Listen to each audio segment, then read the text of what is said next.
레드라인을 넘어섰다는 이야기는 상대방이 묵시적으로 그 부분은 타격을 가해서 안 된다. 그런 부분이 이제 허물어지는 것 같아요. 그러니까 레드라인을 넘었다는 이야기는 전쟁이 성역 없이 상대방의 급소나 약점을 치는 쪽으로 전쟁이 이제 전개가 될 가능성이 높은 거죠. 여기 보시면은 일단 지난 이틀 동안 이제 양측의 교전 상황을 한번 간단하게 정리를 하게 되면은 이제 테헤란 석유 저장고를 이스라엘 공군이 이제 타격을 가한 겁니다. 이제 테헤란 석유 저장고는 민간 시설이지 않느냐. 그런데 이번에 타격을 가한 것은 아마 이제 그 전체주의 체제가 등장하게 되면은 자기들끼리 이권을 가지지 않습니까? 결국은 이제 해먹는 거가 전체주의 정권의 성격인데, 그러니까 신정체제가 자신들을 보위하는 이란 혁명 수비대에게 상당히 이권을 떼준 거죠. 그 이권이 이제 원유분 가운데 이란 혁명 수비대 몫을 떼준 겁니다. 그게 이제 송유관을 통해 가지고 그렇게 본인들이 처리했는데, 그곳을 이제 자금원을 끊기 위해 가지고 이란 공군이 출격해서 이제 테헤란 석유 저장고를 공격을 하고, 이제 그 석유들이 아마 배관 시설들이 테헤란 시내를 아마 관통을 한 모양입니다. 이제 그러면서 그것들이 터지면서 일반 민간들의 그런 하수구나 이런 걸 통해 가지고 기름이 분출이 되고 그게 하염이 쌓이는 그런 일들이 벌어졌고, 가장 이제 3월 7일 공격이나 3월 8일 공격에서 제가 눈여겨본 것은 아랍에밀리트 공화국의 담수와 프렌터, 대개 이 걸프 국가들은 부유하지만 물이 부족하니까 대개 바닷물을 처리해 가지고 90% 정도를 의존하는데, 담수와 프렌트를 값싼 그런 드론을 이용해 이란이 공격을 한 거죠. 그러니까 식수를 공격한 겁니다. 굉장히 큰 사건이죠. 어제 제가 그 우려한 내용을 방송을 했지 않습니까? 이게 이제 큰 사건이고, 그다음에 이제 제공권은 거의 완전 장악이 됐다, 이렇게 네타냐후 총리가 3월 8일 날 발표를 했고, 어제 이스라엘 공군기가 하이파 정유소를 폭격했는데, 그거는 이란 혁명 수비대 몫의 그런 자금줄을 끊기 위한 것이고, 그다음에 주변에 아제르바이잔이 이제 공격을 당했기 때문에 참전을 결의하는 그런 상황이 지금 벌어지고 있습니다. 어제 제가 굉장히 우려하는 내용을, 이란이 사용할 수 있는 그런 카드가 과거에 이제 오랫동안 이스라엘 정보 당국에서 일을 했던 데니 시트리노비치라는 분 이야기를 고려해 가지고, 이게 이제 미국이 이란 영토인 쾌심 그런 섬의 담수화 시설을 공격했기 때문에 이 걸프 국가들의 식수 문제의 결정적인, 석유보다 더 중요할 수가 있는 해수 담수화 시설을 이란이 공격할 가능성이 있다, 이런 이야기를 이제 어제 이야기를 했지 않습니까? 이것을 이란 외무장관이 또 이제 이걸 비난했고, 이제 그래서 쾌심이란 이런 장소에 미국이 이제 담수화 시설을 한 거죠. 담수화 시설을 공격한 거죠. 이제 이런 부분에 대한 우려가 있었는데, 여기 이제 보시다시피 쿠웨이트나 카타르나 아랍에밀리트 공화국이나 바닷물을 처리해 가지고 식수로 사용하는 것이 거의 90% 이렇게 되지 않습니까? 이런 상태인데, 이제 가장 우려했던 사건이 터진 거죠. 3월 7일 날 아랍에밀리트 공화국의 담수화 시설을 이란이 드론 공격을 한 거죠. 이렇게 큰 시설들이 해안 가까이 거의 석유 정제 시설하고 같지 않습니까? 이렇게 이제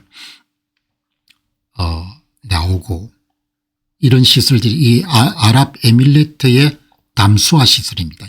해변가에 설치해서 바닷물을 처리해 가지고 식수로 이제 공급하는 이런 큰 시설들이 모두 다 아랍에밀리트 국가의 여러분들 해수 담수화 시설이니까 외견상 보더라도 엄청난 장비를 투입한 대규모 투자를 해서 만든 그런 거죠. 자, 여기 이제 보시면은 2026년 3월 7일 날 전쟁 8일째에 이란이 드론을 사용해 가지고 아랍에밀리트 공화국의 담수화 플랜트를 공격을 한 거죠. 사망자는 1명이 발생했고, 그다음에 이제 더 대규모의 공격이 바레인을 여러분들 3월 8일 날 공격한 겁니다. 담수화 시설을. 식수를 공격하는 거니까 일종의 성역을 넘어선 거죠, 전쟁이. 그리고 이제 전쟁 9일째인 2026년 3월 8일 날 일요일 오전에 이란의 자폭 드론을 이용해 가지고 이 무하라크 지역 인근의 해수 담수화 플랜트에 타격을 가한 거죠. 그러니까 이제 식수를 상대방이 공격을 하기 시작한 그런 사건이 발생한 겁니다. 그러니까 3월 7일 날 이란 담수화 시설이 공격을 받고 같은 날 UAE의 담수화 시설이 이란 측으로도 공격을 받고 3월 8일 날 이란 드론에 의해서 바레인 담수화 시설이 공격을 받은 거죠. 아랍 국가의 수자원 시설들에 대한 공격이 개시가 됐고 이 담수화 시설은 핵심 생존 시설이니까 국가의 기간 산업 중에서도 가장 중요한 산업인 거죠.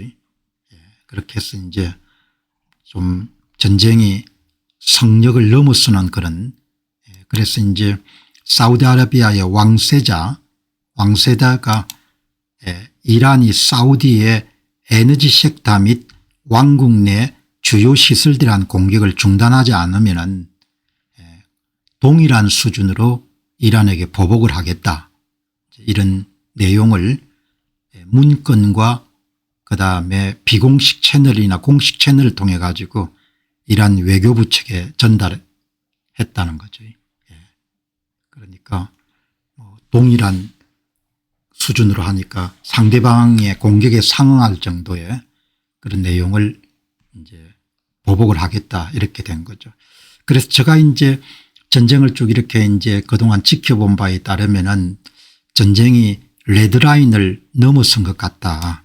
레드라인을. 그러니까 상대방이 이제 그 정도는까지는 타격을 가해서는 안 된다, 이런 부분까지 이제 공격을 가하는 그런 상황이 된 것 같습니다. 자, 이제 참 대통령은 힘든 자리인 것 같아요. 의사결정을 내려야 되는데 그 의사결정이 이제 너무 중요하니까 우리가 내리는 투자결정과 마찬가지로 의사결정이라는 것은 앞으로 어떻게 될지 알 수가 없는 거지 않습니까? 이 이란을 굴복시킬 수 있는 굉장히 중요한 장소가 하나 있죠. 이게 하르크 섬이라는 데입니다. 이 하르크 섬에 이제 원유 수송선들이 접안해 가지고 그 원유를 이렇게 채우는 이런 이제 이런 하르크 섬에서 대부분 다 이곳을 통해 가지고 원유가 이제 90% 정도 수출이 되고 수출 물량 가운데 3분의 1 정도가 이제 중국으로 가는 거죠.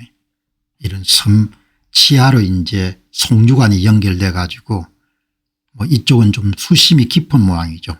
대형 그런 원유 수송선들이 접안해 가지고 이렇게 이제 석유를 싣는 장소인데 이 장소가 이란 석유 수출의 90%를 담당한 겁니다.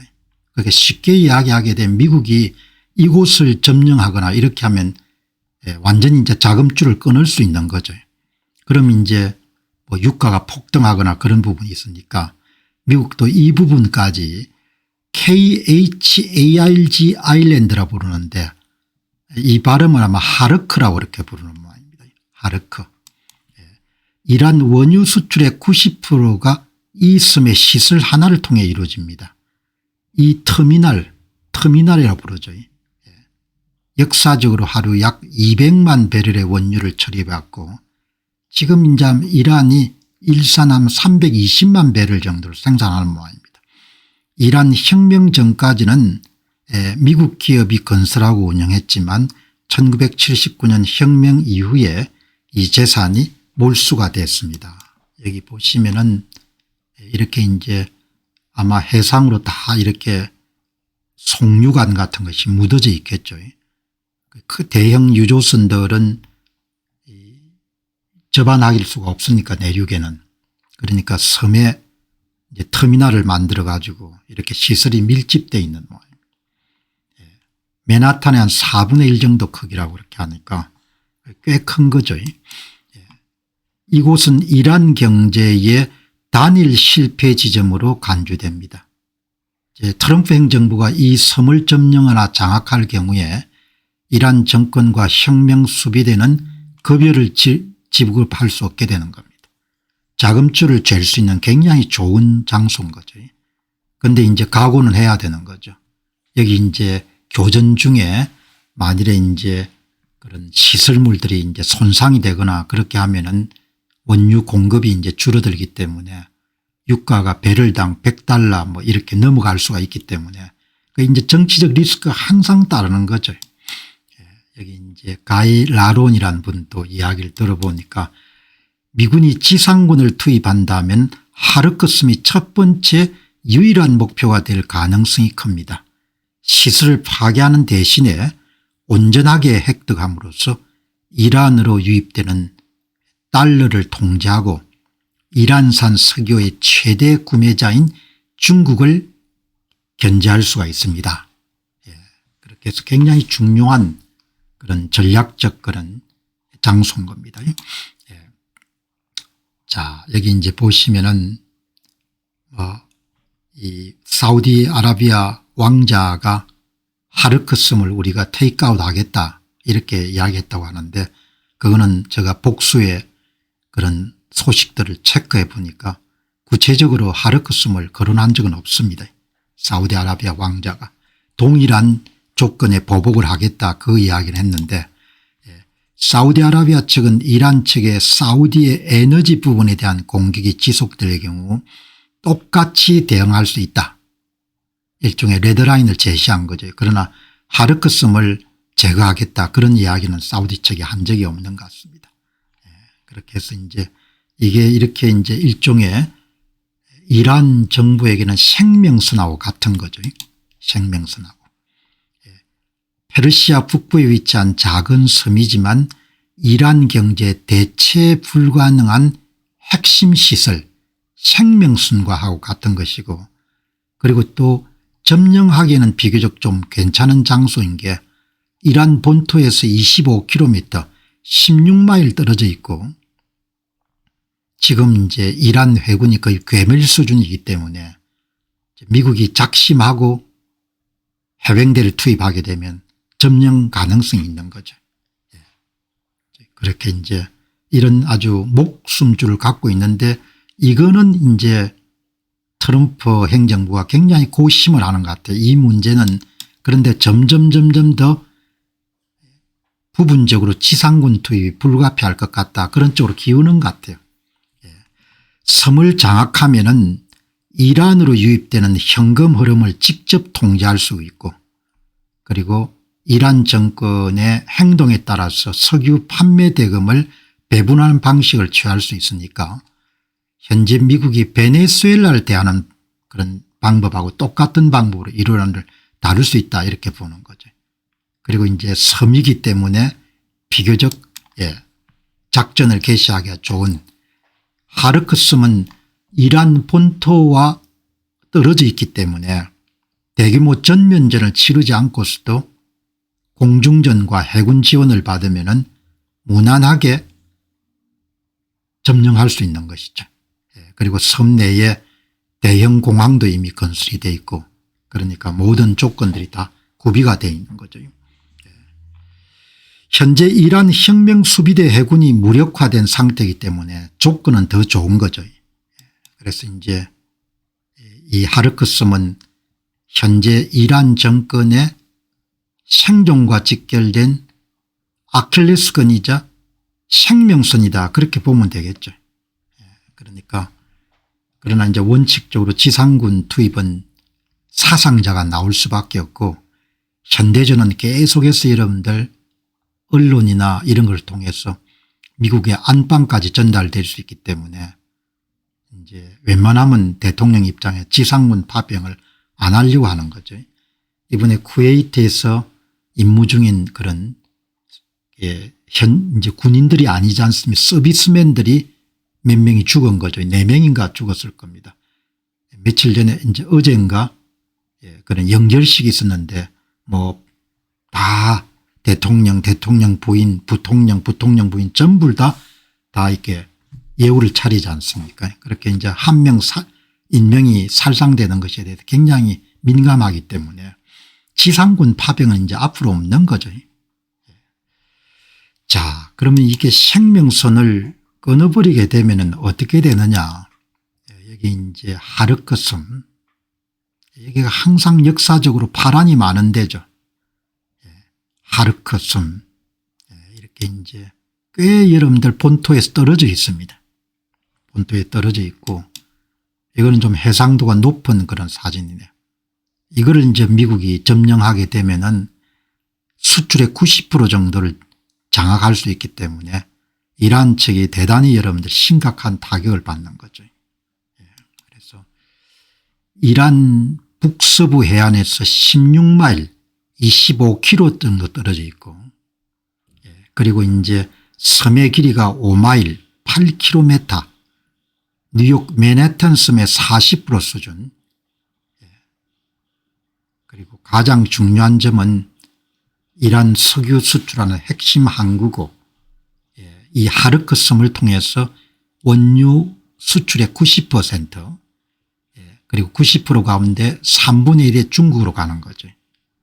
그렇게 이제 지금 상황이 전개가 됩니다. 그래서 공격 가능성이 있겠느냐 이렇게 해서 이제 지금 방어력이 어느 정도 있냐 이제 이란 혁명수비대의 해군과 지상군이 주둔하고 있는데 최근에는 특수부대 및 해안방어부대가 배치된 것으로 알려져 있고 일단 지상군과 해군이 있지만 이란 해군이 완전히 괴멸된 상태니까 42척 정도를 침몰시켰더구먼요. 거의 뭐 해군력이 이제 없는 거하고 똑같은 거죠. 그러니까 이란의 경제적 급소이기 때문에 나름대로 다층적인 방어막 체계를 구축하고 있고 공군기가 접근하기는 상당히 위험한 수준의 지대공 미사일 시스템, 레이더망 이런 것이 다 설치가 되어 있고 그다음에 이제 그런 공격에 대비해 가지고 이란에 자랑할 만한 그런 자폭 드론 샤헤드 136 등이 배치가 되어 있고 해안에서 해상으로 발산하는 신형 미사일 시스템 이런 것들이 다 준비가 되어 있는 거죠. 그러나 미국이 이제 마음만 먹으면 점령하는 것은 결국 문제가 없을 것 같아요. 미국과 이스라엘 군 당국은 하르크섬을 점령하여 이란의 석유 수입을 직접 통제하는 방안을 진지하게 검토 중인 것으로 보고되고 있다. 왜냐하면 공군력을 동원해가 그 정도로 때렸는데 이란 혁명수비대의 그런 전투 의지가 계속해서 여러분들 전투하겠다 그렇게 하니까 이제 더 센 그런 방안을 강구하지 않을 수 없는 그런 상황으로 전쟁이 달려가는 것 같다 그렇게 보는 겁니다. 그래서 레드라인을 넘어선 것 같다 이렇게 보는 거죠. 미국이 만일 공격을 하게 되면은 방공망 및 해안 거부 전력을 일단 무력화하고 그다음에 특수부대가 오래전에 여러분들이 예정됐던 대규모 훈련을 갑자기 취소하고 여러분들 부대에 대기하는 발령이 내려졌다고 하니까 특수부대 및 협행들이 투입해 가지고 헬기와 수직 이착륙기를 이용해서 미 협행대와 특수부대를 섬 내 주요 지점에 신속히 투입하고 핵심 시설을 장악하고 요새한 다음에 이란 본토와 연결된 파이프라인과 통신망을 차단하거나 통제하게 되면은 이란이 수출 대금을 전혀 결제할 수가 없는 그런 이제 상황이 되는 거죠. 뭐 한 분께서 트럼프가 실수한 것 같은데 그건 대통령이 생각하는 거하고 우리가 생각하는 거는 차원이 다른 거죠. 그리고 우리가 항상 사물이나 현상을 생각할 때 대통령 입장까지는 이해하지 못하고 상대방 입장에서 생각해 보는 훈련을 해야 되죠. 그러면 이번 전쟁에 개입 안 하면 450kg을 가지고 이런 우라늄을 가지고 핵을 만든다. 이란의 여러분들이 이란이 핵을 가진 상태에서 물론 뭐 한국 사람들 중에서는 우리는 무슨 뭐 별일 없을 거다. 미국이 문제지. 그렇게 생각 안 하겠습니까? 공공재니까. 그러나 그렇게 용인할 수가 없는 거죠. 김영삼이나 김대중 같은 사람들이 여러분들 그냥 핵을 용인해 가지고 지금 우리가 고스란히 뭡니까 핵을 이고 지고 살아야 되지 않습니까? 항상 이런 문제를 볼 때는 의사결정을 내리는 사람 입장에 한 번 정도 더 생각할 수 있어야 되는 거죠. 우리 문제가 아니니까 도널드 트럼프가 실수 안 갔다 그렇게 그냥 내뱉을 수가 없는 겁니다. 기본적으로. 이란이 핵을 가진다고 생각해 보시기 바랍니다. 보시기 바랍니다. 핵을 가진 이란을 생각해 보면 도저히 미국의 수뇌부들은 그걸 받아들일 수 없는 겁니다. 이제 압도적인 화력차가 있기 때문에 여기 섬을 점령하는 것은 문제가 없겠죠. 문제가 없는데 이제 국제 원유 시장에 대한 충격이나 이런 여러 부분들을 고민 안 하겠습니까? 그런데 제가 보기에는 그런 고민 단계를 넘어선 것 같다는 생각이 드는 겁니다. 왜냐하면 전쟁을 장기화하는 것보다 이렇게 해서 조기에 성역처럼 여겨지던 부분들을 공략하지 않을 수가 없는 것 같다 이렇게 보는 거죠. 그런데 여기 이제 리스크 요인으로 거론되는 것처럼 이란 혁명수비대가 점령당하기 전에 그냥 자폭을 할 수가 있는 거죠. 원유시설들 전부 다 파괴를 해버릴 수가 있는 거죠. 그러면은 그게 이제 원유시장의 타격이 굉장히 크겠죠. 그죠? 그렇게 보는 겁니다. 그러니까 결국은 시계죠. 투자를 할 때도 단기적인 부분에 집중할 거냐 장기적인 부분에 집중할 거냐 차이가 크지 않습니까? 마찬가지로 도널드 트럼프 대통령도 미국의 오바마나 역대 정권처럼 그냥 뭐 자기 재임 중에 끝나고 나면 별 책임질 일이 없으니까 그냥 넘어갔으면 될 거란 말이죠. 엄청나게 리스크를 안는 겁니다. 도널드 트럼프 대통령이. 그러니까 리스크를 안고 다음 세대에 부담을 지우지 않아야겠다 이렇게 이야기하는 거니까 항상 옳고 그런 것을 항상 옳은 걸 할 때 그냥 내 입장에서 그냥 나쁘다 좋다 그렇게만 보면 안 되는 거죠. 그러니까 오늘 방송 들으신 분도 다 세계 시민이지 않습니까? 세계 시민이니까 우리가 그 역할을 맡아줄 수 없지만 생각은 좀 그렇게 하는 겁니다. 넓게. 넓게 그렇게 해야 되는 거죠.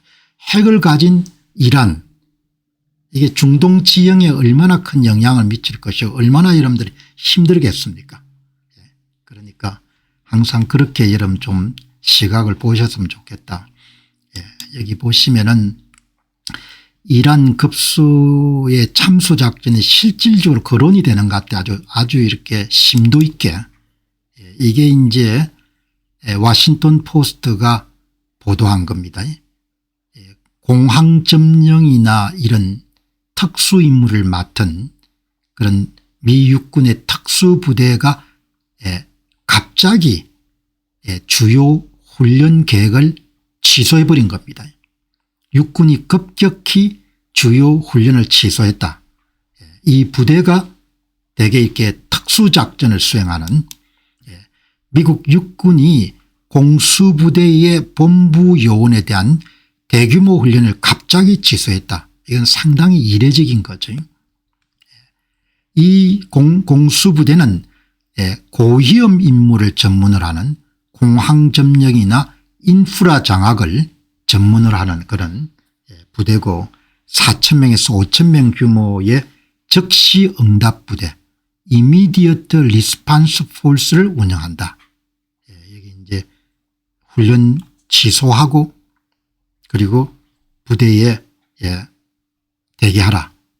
이렇게 이제 지금 되니까 이게 이제 최근 상황하고 맞물려 가지고 하르크섬과 관련되지 않았느냐 이렇게 보는 거죠. 근데 실질적으로 지금 트럼프 행정부 내부에서 이란 석유 장악을 통해 전쟁 비용의 일부를 회수하고 패자함께 부담을 시키는 겁니다. 그리고 글로벌 에너지 시장을 안정화해야겠다. 이란이 만일에 여러분들 평화의 길로 달려가게 되면은 그런 평화 배당금을 전 세계가 누릴 수 있는 거지 않습니까?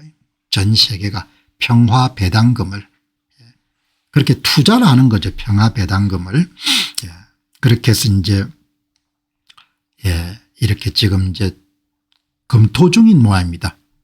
이 미국의 정치 전문 매체인 악시오스 보고에 따르면은 백악관이 하르크섬 점령을 검토 중으로 이것은 이란 경제를 약화시키기 위한 전략, 수출 차단, 이란 공군 방어가 70에서 80% 약화된 상태로 S-300 미사일 시스템 배치가 되지 않는 상태.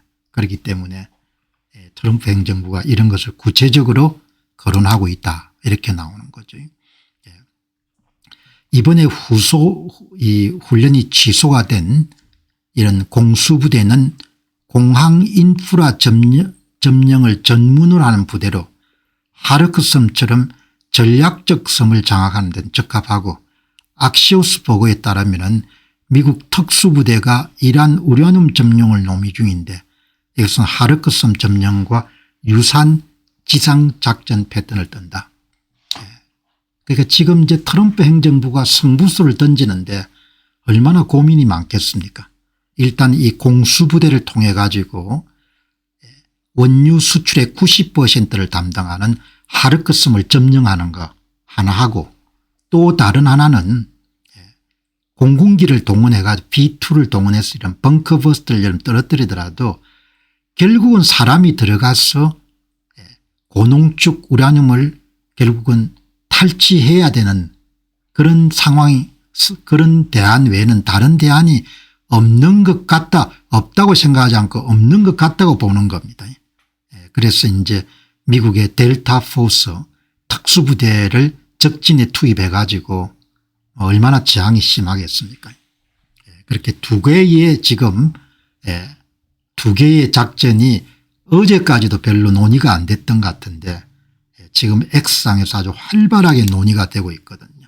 여기 이제 특수부대를 투입하는 미국이 이스라엘과 이런 공조해 가지고 미국의 특수부대인 델타 포스를 포르도나 나탄즈 같은 데 투입하는 겁니다. 미국은 직접 우라늄을 여러분들 그냥 무력화하거나 탈취하려는 그런 그라운드 인베이전이니까 참가하는 겁니다. 그냥 지상전을 벌리는 겁니다. 굉장히 위험이 많이 따르는 그런 두 가지 작전이 지금 검토가 되고 있는 것 같다. 여기 이제 보시면은 이렇게 아마 이제 큰 대형 유조선이 수심이 깊으니까 접안해 가지고 이 터미널을 통해 가 여러분들 석유를 다 채워 가지고 유조선에 채워 가지고 그렇게 움직이는 그런 아마 장소가 하르크섬 같습니다. 이런 분석을 아주 잘 수행하는 샤나카님 이야기를 들어보니까 9일간의 강도 높은 공습에도 불구하고 이란 원유 수출의 90%를 담당한 하르크섬은 여전히 공격받지 않는 상태로 남아 있습니다. 하르크섬의 하역시설 단 한 번만 타격하더라도 이란 정권의 수입원은 즉각 붕괴되지만 연합군은 이 경제적 급소를 의도적으로 피하고 있습니다. 이곳을 파괴할 경우에 국제유가가 배럴당 150달러까지 급등하고 전 세계적인 경제공황을 초래해서 연합군도 감당할 수 없는 결과를 낳기 때문입니다. 이란 방공망이 80% 이상 무력화되었음에도 불구하고 하르크섬이 무사한 것은 군사적 무능력이 아니고 글로벌 경제 파열을 막기 위한 연합군의 전략적 선택입니다. 그런데 연합군이 그동안 자제해왔던 레드라인인 하르크섬 점령이 실질적으로 논의되고 있습니다. 그리고 포르도나 나탄즈와 같은 이란의 고농축 우라늄 비축물을 탈취하는 방안이 미국 행정부 내에서 실질적으로 논의되고 있습니다. 여러분 이거를 보시면 어떤 거를 여러분들 볼 수가 있습니까? 저는 뭔가 하니까 지도자가 문제를 회피하는 지도자가 있고 문제를 정면으로 돌파하는 지도자가 있지 않습니까? 도널드 트럼프 대통령에 대해서는 호불호 생각한 사람마다 다르겠지만 제가 볼 때는 트럼프란 사람은 사업가 일생을 오래 살아왔기 때문에 문제를 회피하면은 망한다는 걸 본인이 정확히 아는 겁니다. 정치적 리스크 엄청난 정치적 리스크를 감당하고 전쟁을 일으킨 겁니다. 그리고 동시에 모든 사람들이 다 피하고 할 수 없는 지상군 투입까지 고려를 하는 겁니다. 그러니까 문제를 정면으로 직시하고 그렇게 돌파하는 거죠. 우리는 지금까지 많이 봤지 않습니까? 한국 역사를 통해서도 문제를 회피하는 지도자들이 많았던 겁니다. 문제를 회피한다는 그 당대의 문제를 전부 다 그 후손들의 여러분 이마 위에다가 다 핵을 여러분들 남겨준 겁니다. 그러니까 우리가 다 이런 사례가 교훈이고 학습의 기회인 겁니다. 도널드 트럼프를 별로 좋아하지 않습니다. 대개 주류 언론들이. 그럼에도 불구하고 문제 해결 능력을 저는 굉장히 높게 평가하는 겁니다. 누군가 문제를 해결해야 되는데 그걸 해결하지 못하고 뭡니까 질질 끌다가 뭡니까 목이 날아가는 걸 우리가 많이 봤지 않습니까? 목만 날아가겠습니까?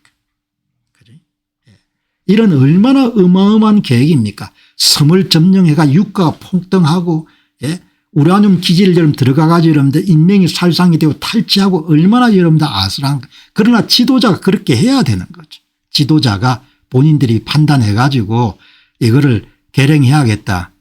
그래서 힘은 못 대줄 망정 이런 문제를 객관적으로 보고 야 저거는 참 저건 진짜 대단하구나 이렇게 볼 수가 있어야 되는 거죠. 그래서 이제 만일에 하르크섬을 여러분 점령을 하거나 그렇게 하면은 점령하는 것은 크게 문제가 없겠죠. 그러나 그 과정에서 평화롭게 점령할 건지 아니면 폭파가 일어날 건지 그러면 상황이 어떻게 발생할 거냐. 여러분 이란은 못 살 이유가 없는 나라입니다. 지금 저런 미국의 이란계가 한국계는 200만 명이 넘고 이란계는 45만 정도가 되는 겁니다. 그러나 놀랍게도 이란계 미국인 가운데 똑똑한 사람이 참 많습니다. 테크 업계라든지 이런 데 보면은 이란계 과학자나 이런 사람들이 상당히 많습니다. 그러니까 페르시아라는 나라가 역사적으로 굉장히 강국이었기 때문에 사람들이 똑똑한 것 같아요. 똑똑하고 아마 이민을 온 사람들도 아마 이란 내에서 굉장히 이렇게 인테리 계층들이 많이 나왔던 것 같습니다. 이란은 못 살 이유가 없는 겁니다. 이런 나라가 이렇게 기막히게 이런 나라가 어렵게 된 겁니다. 원유 매장량이 세계 3위인 겁니다. 나라가 잘 살지 못할 이유가 아무것도 없는 나라인 겁니다. 국토는 비옥하고 땅은 넓고 문화는 여러분들 굉장히 깊고 세계 3위 수준의 원유 매장량을 보유하고 있고 1일 350만 배를 생산하니까 이게 여러분들 조금 더 선진화되면 훨씬 더 많이 생산할 수 있을 거 아닙니까? 이런 나라가 이러면 엉망진창이 돼버린 겁니다. 정치라는 것이 그렇게 겁난 겁니다. 나라를 완전히 말아먹을 수가 있는 거죠. 정치라는 거가.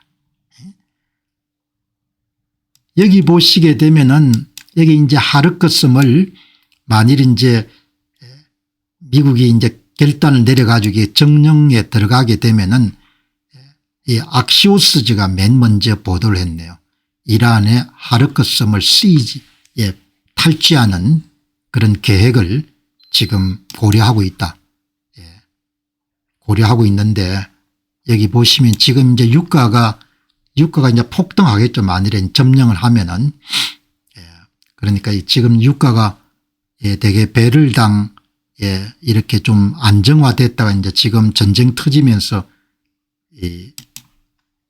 2025년 10월까지 한 배럴당 블렌트유 기준입니다. 80달러 수준에다가 그다음에 긴장 고조되면서 90달러 수준까지 올라갔다가 전쟁 발발하고 90에서 95달러로 올라갔다가 그다음에 호르무즈 해협 폐쇄되면서 100불 정도 올라간 거거든요. 그러니까 지금 이제 이 정도 상황인데 그러면 시뮬레이션을 이렇게 해보면은 현재 브렌트율은 92달러, 서부 텍사스는 90달러, 두바이는 80대 중반. 그게 지금 이제 이 보면은 이게 블렌트유 기준일 겁니다. 블렌트유 기준으로 보면은 단기 충돌 후에 외교적 해법으로 해결이 되면은 유가가 상당히 안정이 될 거고 1, 2개월간 여러분 가면은 그럼 90달러 내외 그다음에 해협이 완전히 봉쇄되고 장기화가 되면은 100달러가 넘지 않겠느냐 그렇게 지금 보는 거죠. 그럼 유가가 100달러를 상회하고 그 유가가 지속이 되면은 그러면 이제 전 세계적으로 경제 성장률이 떨어지겠죠. 특히 이제 호르무즈 해협을 통과하는 원유의 80에서 90%가 중국, 한국, 일본 등에 공급되는 그런 거죠. 그러니까 지금 전개되고 있는 중동의 전쟁이라는 이런 부분이 다 한국인의 삶에도 영향을 미칠 수밖에 없는 겁니다.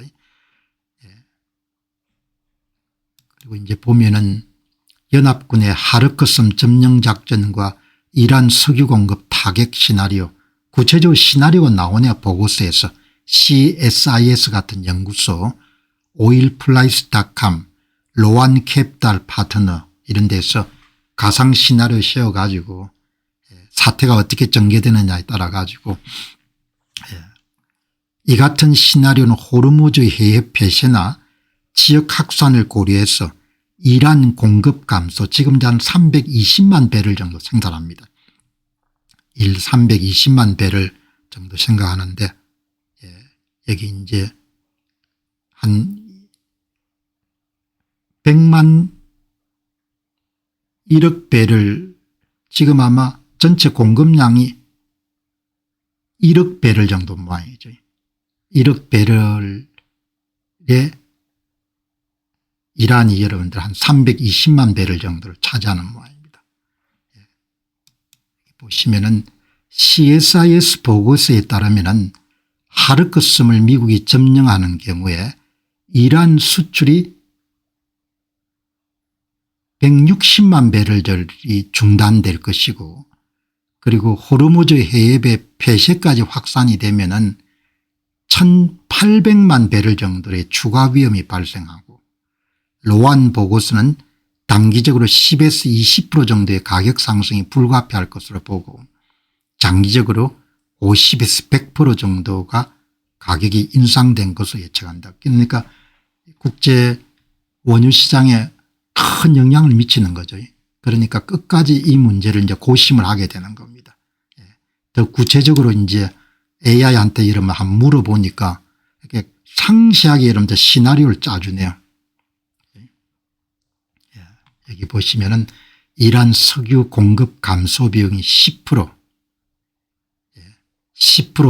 될 경우에 수출 일부가 중단되고 하르크섬의 원유 수송선에 로딩하는 것이 지연되는 경우에 일평균 30만 배럴에서 50만 배럴 정도의 차질이 발생할 것 같다.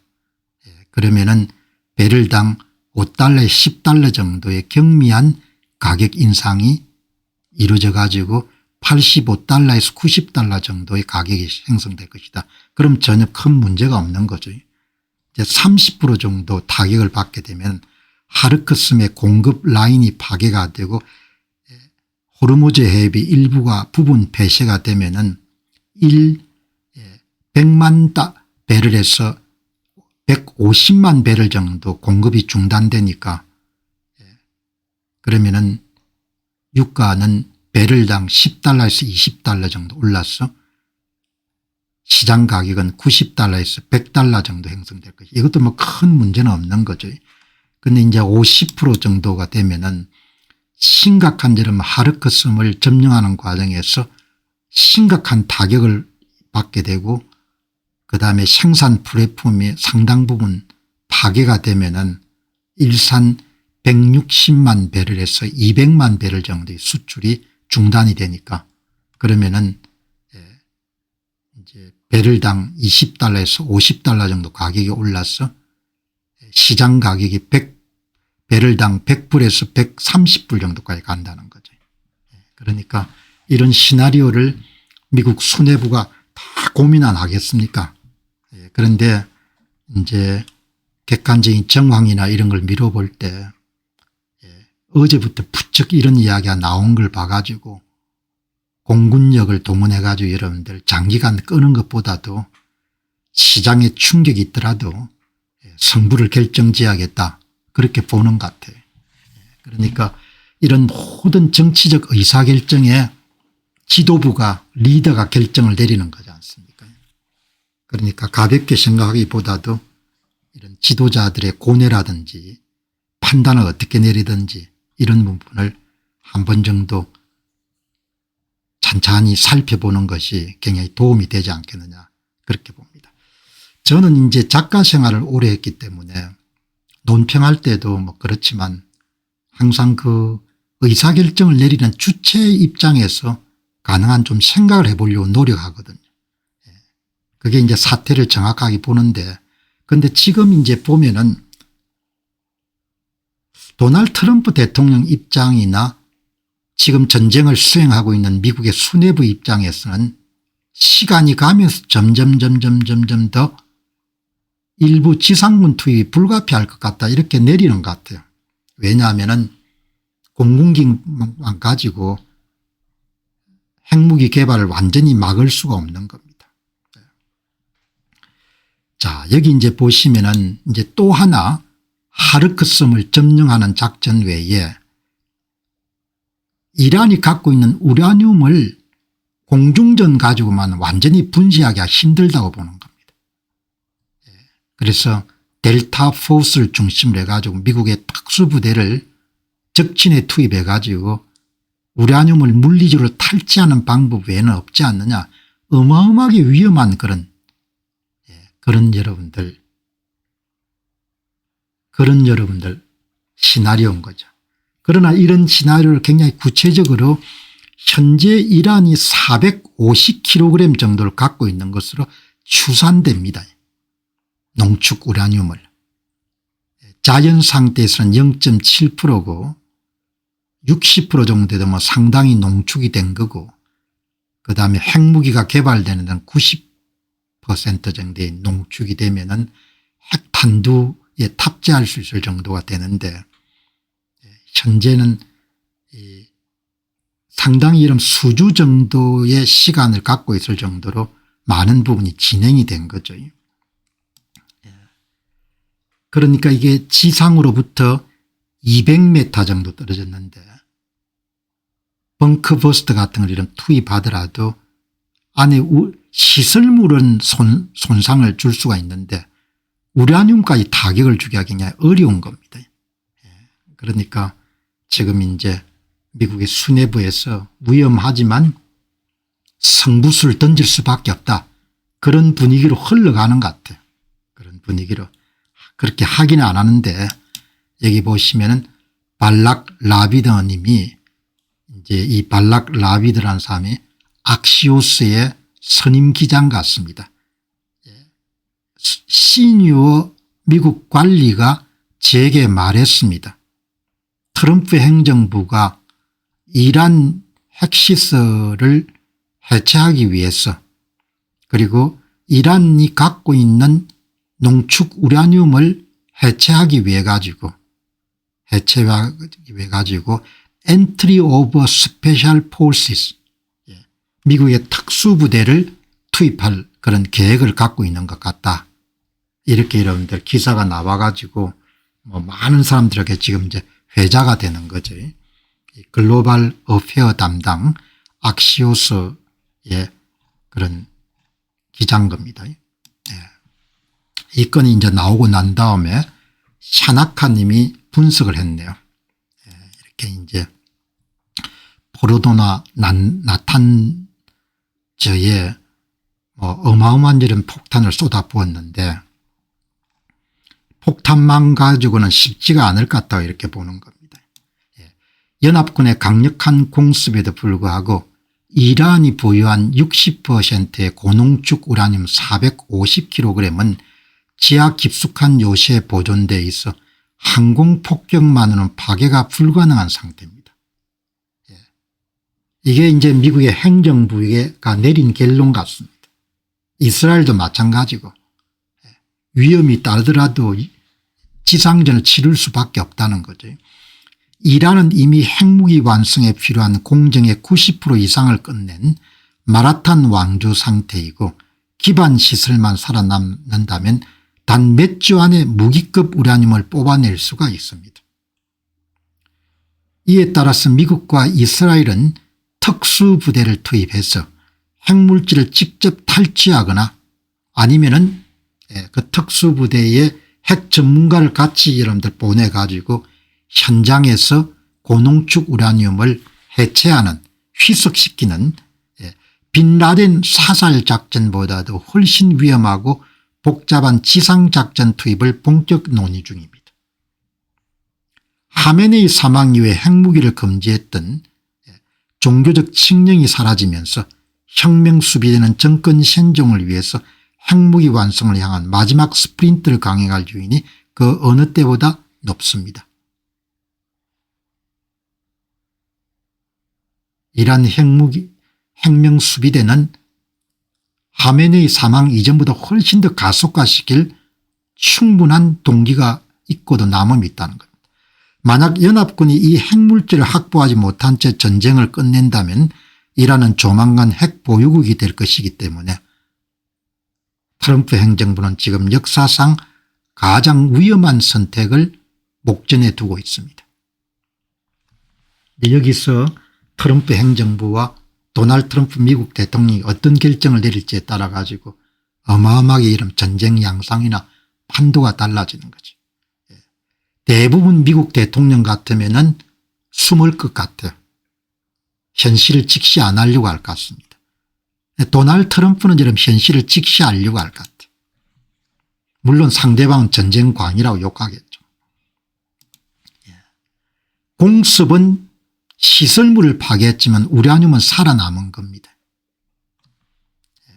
지하 수백 미터의 견고한 요새 포르도에 보관되어 있다는 거죠. 핵무기 완성까지는 남은 시간은 몇 주 정도면 충분하다는 겁니다. 우라늄을 60% 농축하는 것은 전체 공정의 90% 이상을 완료한 걸 뜻한다는 거죠. 단 몇 주가 만에 마지막에 스퍼트만 여러분 하게 되면 핵을 가질 수가 있다는 겁니다. 아키오스 보도에 따른 미 행정부 관리들은 특수부대를 투입하여 핵물질을 직접 탈취하거나 현장의 전문가들이 이것을 희석해 무력화하는 방안을 적극 논의 중이라는 거죠. 핵무기를 금지했던 하메네이의 종교적 칙령은 파투아는 2월 28일 그의 사망과 함께 사라졌습니다. 현재의 후계체제는 이를 다시 강제할 종교적 권위가 없고 혁명수비대는 생존 정권을 위해서 핵무기 완성을 강행할 요인이 큽니다. 퇴로 없는 연합군의 선택, 저도 그게 동의하는 겁니다. 그래서 오늘 적극적으로 레드라인을 넘어서 원유 수출 기지를 점령하는 문제하고 우라늄을 탈취하게 한 그런 부분에 굉장히 큰 무게중심을 두는 겁니다. 퇴로 없는 연합군의 선택입니다. 만약 연합군이 이 우라늄을 확보하지 못한 채 철수한다면 이란은 몇 주 안에 핵 보유국이 될 것입니다. 이것은 연합군에게 공습을 지속하는 것보다 훨씬 더 끔찍한 대안이 될 수 있을 것입니다. 이런 아주 어려운 그런 선택의 기로에 트럼프 행정부가 지금 서 있는 겁니다. 지상군 투입은 아직 승인되지 않았으나 영어 표현으로 boots on the ground라는 표현을 자주 씁니다. 논의가 시작되던 사실 자체가 전쟁의 성격이 군사력 약화에서 전략적 참수 및 핵제거로 완전히 변했음을 시사합니다. 굉장히 중요한 내용입니다. 오늘 이 미국의. 그런데 난공불락의 요새네요. 초심도 지하 요새에 있는 겁니다. 가장 강력한 벙커버스터 GBU 5.7로도 완파가 어려운 겁니다. 어제 미국의 한 유튜브가 AI를 이용해가 여러분들 내부를 이렇게 가상 시나리오 삼았는데 진짜 여러분 난공불락이더만. 시설 상부는 수미터 두께의 특수 강화 콘크리트와 안반층이 겹겹이 쌓여있기 때문에 공중 폭격으로는 입구 봉쇄 정도만 가능할 뿐 내부 핵물질 파괴는 어렵습니다.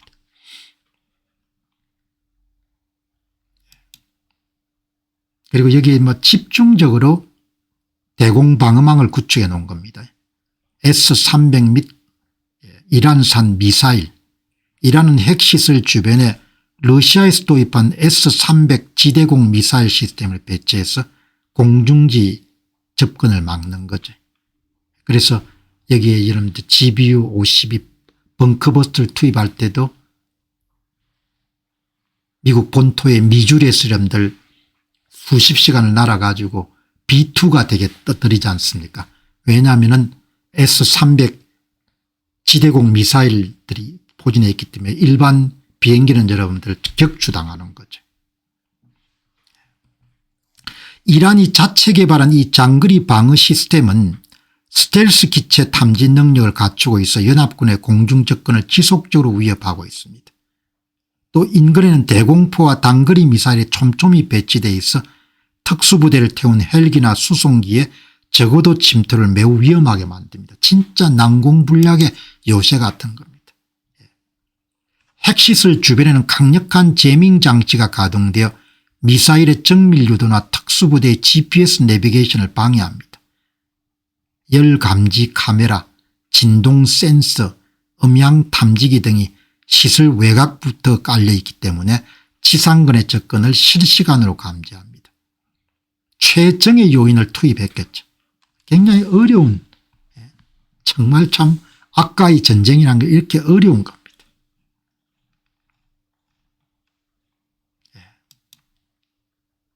여기 이제 이런 샤나카님의 글에 대해서 나비란 분이 인도계인데 대단히 여러분들 이 분야를 잘 아네요.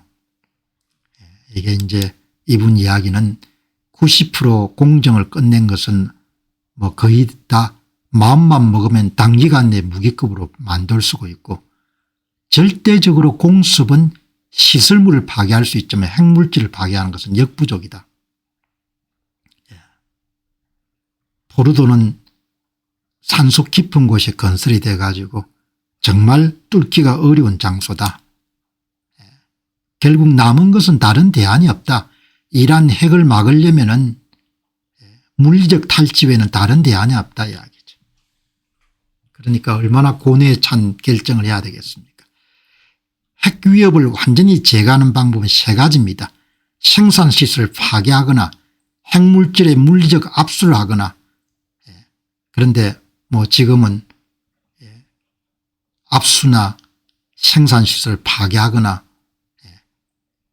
현재 공습으로 시설이 타격받은 상황에서 남은 가장 확실한 방법은 특수부대가 직접 투입돼 물질을 제거하는 시나리오입니다. 기술적으로 이란은 이미 핵무기 제조를 위한 모든 어려운 과정을 끝냈습니다.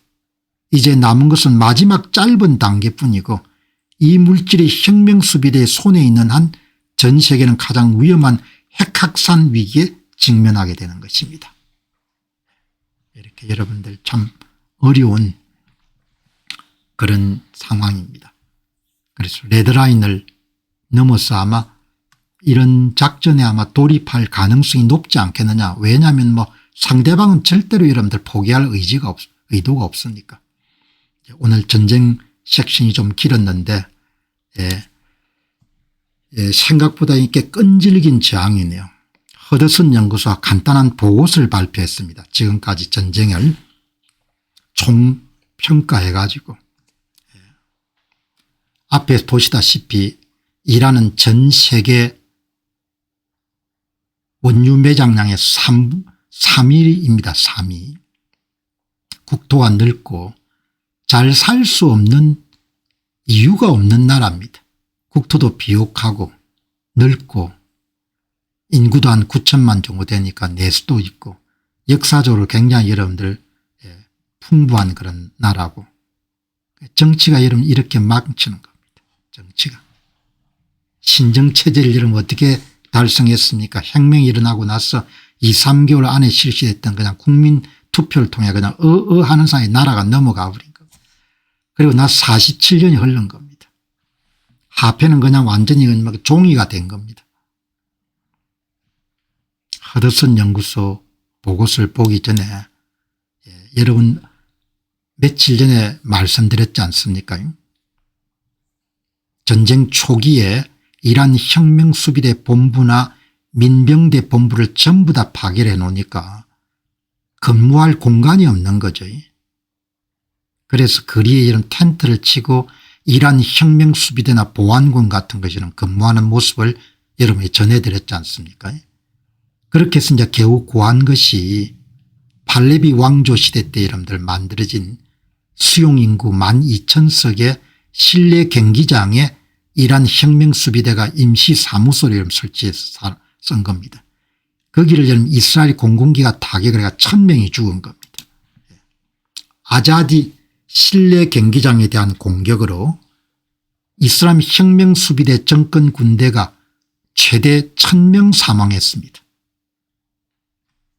1,000명 죽은 겁니다.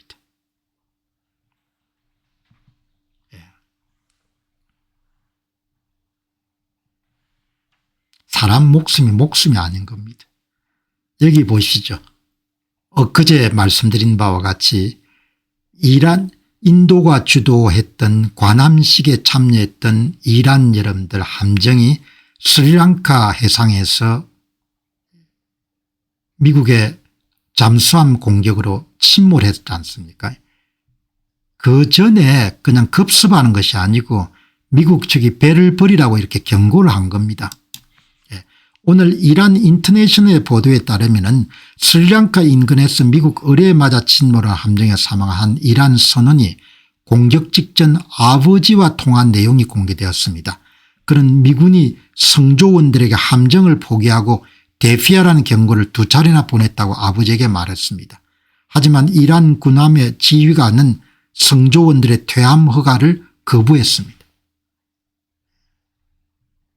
그냥 때린 게 아니고 배를 포기하라고 그렇게 꺼냈던 겁니다. 생명이 이런 전체주의 체제가 되면 사람 생명을 귀한 걸 모르는 거죠. 억압적인 정치제는 대부분 그렇지 않습니까? 사람의 생명이 얼마나 귀한지 이런 거 뭐 개념 자체가 없는 겁니다. 전쟁 상황 한번 보시기 바랍니다. 이 허드슨 연구소입니다. 이란 혁명수비대의 여러분들 대응 능력은 현저히 감소했습니다. 그러나 핵탄두 개발에 대한 부분은 여전히 변함이 없는 거죠. 그게 고민인 겁니다. 최고 지도자 하메네이의 사망 여부와 상관없이 이란은 이미 혁명수비대가 주도하는 군사국가 체제로 변모해서 전쟁을 지속하고 있습니다. 전체주의 체제가 돼 가지고 국민들이 권력자를 선택할 수 있는 체제가 되면은 국민의 의도와 전혀 관계없는 방향으로 나라가 질주하게 되는 겁니다. 우리에게 큰 교훈인 겁니다. 국민이 지도자를 선택할 수 있는 그런 힘을 잃어버리게 되면은 국민의 의지와 관계없이 나라가 가는 겁니다. 연합군의 공습으로 이란의 미사일 화력은 최대 85% 급감했지만 군 내부의 배신이나 붕괴 조짐 없이 살상체계는 여전히 위협적입니다. 이란은 미국의 레이더망 등 센서층을 집중 공격해서 방어망을 무력화하고 전쟁을 주변국으로 넓혀 미국의 전략적 비용을 키우려고 하고 있습니다. 걸프 국가를 때려가 여러분들 압력을 강하게 만드는 거죠. 이번 전쟁은 이란을 넘어 중국의 중동 영향력을 차단하고 대만 등에서 무력을 행사하려는 베이징의 강력한 경고를 보내는 성격을 띱니다. 결국 이란 정권의 생존은 그들이 과거의 영리함을 되찾을지 아니면 망상에 빠져 파멸로 갈지에 따른 전략적 선택에 달려 있습니다. 항복 안 하면은 막판까지 갈 수밖에 없겠죠.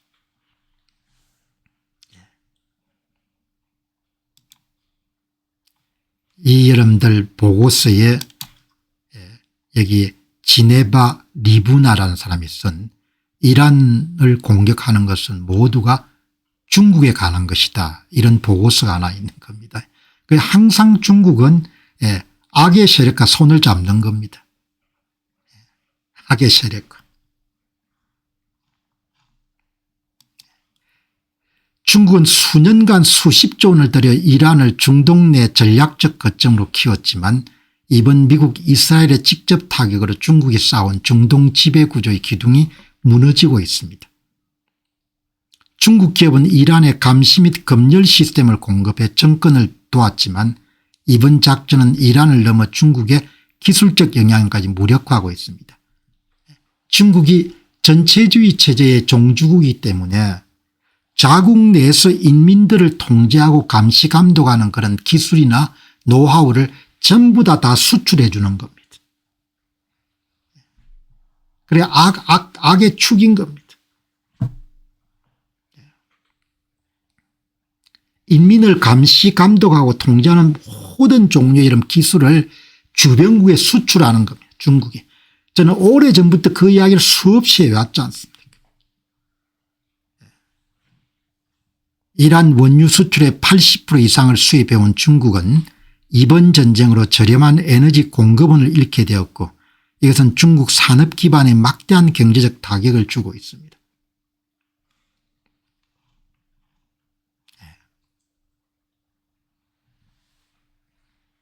자, 여러분들이 이렇게 오늘 정리하시면 좋겠습니다. 오늘 전쟁 이야기가 좀 길었습니다. 자, 다음에 여러분들 오늘 투자 문제 들어가도록 그렇게 하겠습니다. 투자 문제를 제가 이제 방송하는 것은 투자 방송을 통해서 이제 정말 많은 분들이 나라 사정이 많이 어려워질 겁니다. 앞으로. 원화 가치는 계속 떨어질 거고 20년 원화 가치를 보면 1%씩 떨어졌습니다. 매년. 최근 보게 되면 여러분 6% 7%까지 떨어지죠.